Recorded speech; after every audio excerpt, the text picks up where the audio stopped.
Welcome to another episode of Out Loud Geek, where we discuss news and views about pop culture, science fiction, fantasy, food, cooking, the outdoors, and more. The CW launched on September 18th, 2006, as a replacement and unification for the two failed TV networks of UPN and WB.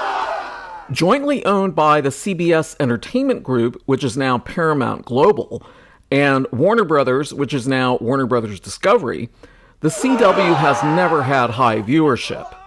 According to The Hollywood Reporter, as of the 2021/2022 television season, the highest-ranked TV shows on the CW were Walker and Lois and Clark, which were ranked at 114th and 115th place overall, respectively, with an average of 1.65 and 1.6 million viewers. This is very pathetic, given that the CW is available over the air to 99.8% of all households in the United States with at least one television set. And the network's programming is broadcast on 228 TV stations, 8 of which are owned by CBS itself, and the other 220 are owned by 44 different owners, 43 of which are companies and one is the University of Missouri. Simply put, the vast majority of Americans just aren't tuning in, even though its shows have generally targeted the 18 to 34 demographic, which is probably part of the problem. And a few recent shows that targeted older viewers, such as Dynasty, haven't done well either and were recently canceled.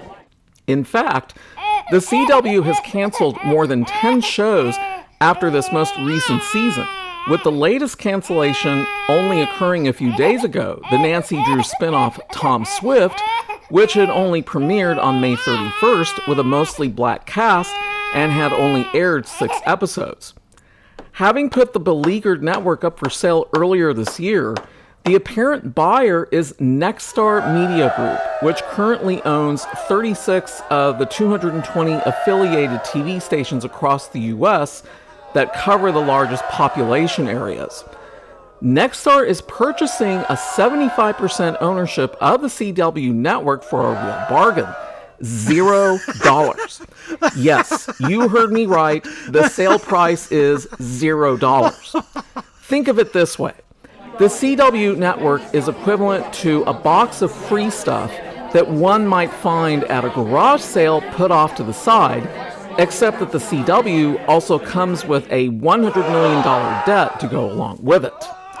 So if you take it, you're taking the debt too, and there's absolutely no guarantee that it's ever going to be worth anything because right now, the CW is essentially worthless.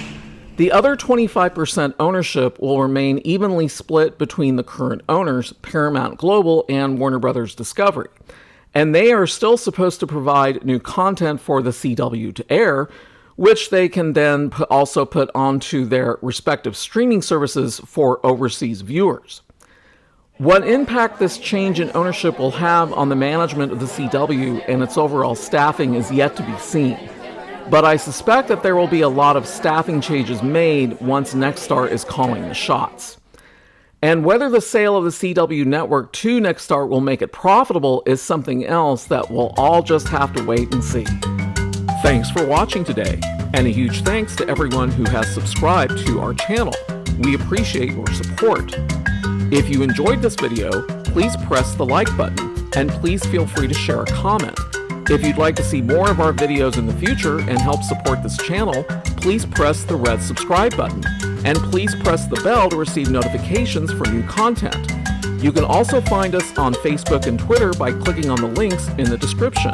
Until next time, this is Out Loud Geek.